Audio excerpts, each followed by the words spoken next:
외대인 여러분 안녕하십니까? 지금부터 4월 8일 FBS 뉴스를 시작하겠습니다. 첫 소식입니다. 지난 4월 1일에서 2일까지 우리 대학 제49대 총학생회 회장단 재선거가 있었습니다. 앞으로 우리 대학의 2015년을 책임져야 하기에 그 중요성이 더욱 큰데요. 선거 현장을 김기념 기자가 취재했습니다. 작년 11월 제49대 총학생회 후보자가 나오지 않아 무산됐던 선거가 지난 1, 2일 이틀간 진행됐습니다.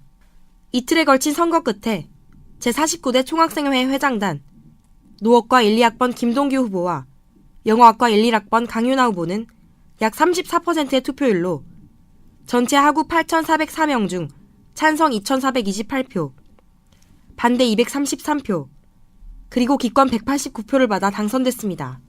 투표는 인문관, 사회과학관, 도서관, 그리고 국제학사에서 진행됐습니다. 우리 대학 학생들을 대표할 새로운 총학생회에 대한 기대만큼 학우들의 투표도 적극적으로 이루어졌습니다. 제49대 총학생회는 전 구성원이 참여하는 상설협의기구 발족, 민주적 총장 선출권 확보, 그리고 외대다운 국제교류 프로그램 개편 등을 주요 공약으로 내세웠습니다. 네, 안녕하세요. 저희는 제49대 총학생회장단 서영어대학 노업과 4학년 김동규, 영어학과 1학번 강윤아입니다. 안녕하세요. 일단 이렇게 저희 투표도 많이 해주시고 응원과 격려 많이 해주신 저희 학우 여러분께 일단 감사하다는 말씀 먼저 드리면서 일단 저희 기조에서도 볼 수 있듯이 이제 저희 기조는 기대고 싶은 학생의 외대를 비추는 학생이 함께 된다입니다. 그래서 이 기조에서도 볼 수 있듯이 저희는 공청회 때도 말씀을 드렸지만 이제 크게 두 가지를 하기 위해서 이제 출마를 하게 됐습니다. 첫 번째는 이제 우리 학교에 존재하는 3주체가 하나 되는 외대, 그리고 정말 외대라는 이름에 걸맞게 이제 외대다운 외대를 만들기 위해 나왔습니다. 저희 공약 이번에도 많이 준비했는데 이번에 이렇게 꼭 당선시켜 주셔서 정말 감사드리는 말씀 드리면서 저희 55가지의 공약 꼭 지키면서 저희가 가지고 있던 그 두 가지 철학과 비전 꼭 이어나가면서 정말 발전하는 외대를 발전하는 학생을 만들 수 있도록 노력하겠다는 것을 부탁드리겠습니다. 감사합니다.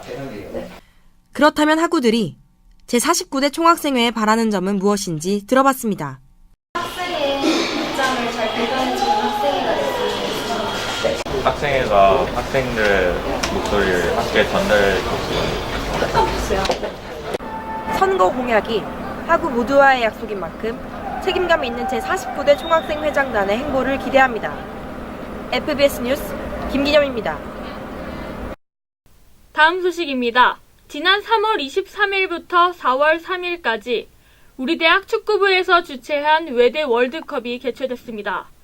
박진감 넘쳤던 외대 월드컵 현장을 신진경 기자가 직접 가봤습니다. 3월 23일부터 4월 3일까지 외대 축구부에서 개최한 외대 월드컵이 진행됐습니다. 축구를 좋아하는 모든 학우들의 큰 관심사였을 텐데요. 우승은 경영학과가, 준우승은 경제학과가 쟁취했습니다. 작년 우승 노업과와 준우승 영어대와 비교하면 판도가 바뀌었다고 할 수 있겠네요. 외대 월드컵에 대한 학우들의 반응은 어떨까요? 중국어대가 너무 잘해서 우승할 것 같아요. 선수 동기분들, 선배분들 모두 잘 해주셔서 이게 되게 자랑스러워요.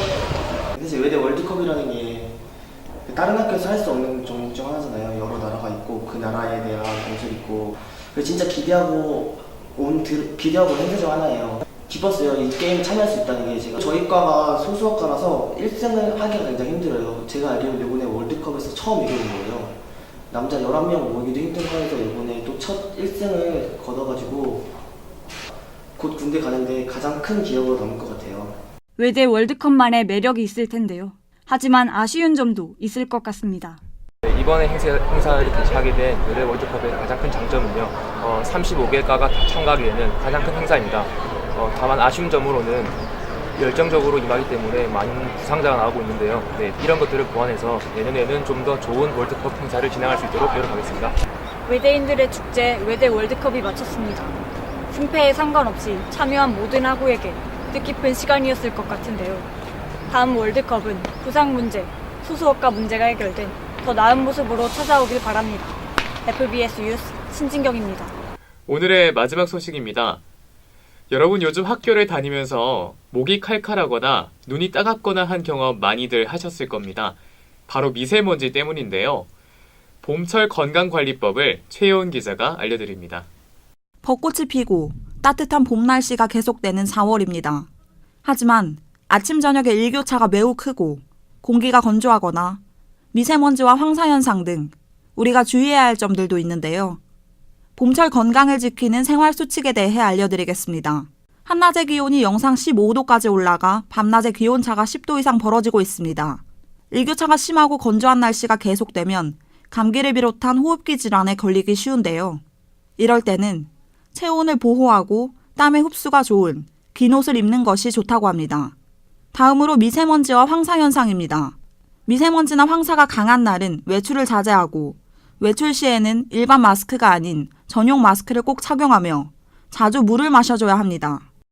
아무래도 공기도 많이 건조해서 피부도 좀 바짝바짝 마르는 것 같고 미세먼지도 좀 많다 보니까 물도 많이 마시고 마스크도 쓰고 다녀야 될 것 같아요. 황사일보가 일어났을 때는 기존에 호흡기 질환을 가지고 있는 사람은 외출을 안 하는 게 좋고 할 수 없이 외출을 해야 되는 경우에는 이제 보호 장구를 착용해야 되는데 황사 마스크 같은 걸 착용해야 됩니다. 일반 마스크로는 그런 미세 입자 같은 게 걸려지지 않기 때문에 이제 식약청 인증이 된 그런 황사 마스크를 착용하는 게 중요하고 꽃샘 추위도 다 지나갔고 이제 만연한 봄이 됐습니다. 외대인 여러분들도 봄철 건강 수칙 잘 지키셔서 몸도 마음도 건강한 봄 되셨으면 좋겠습니다. FBS 뉴스 최혜원입니다. 오늘 저희가 준비한 소식은 여기까지입니다. 앞으로도 저희 FBS 기자들은 유익한 뉴스, 정확한 뉴스를 전하기 위해 항상 노력하겠습니다. 시청해주신 여러분 고맙습니다.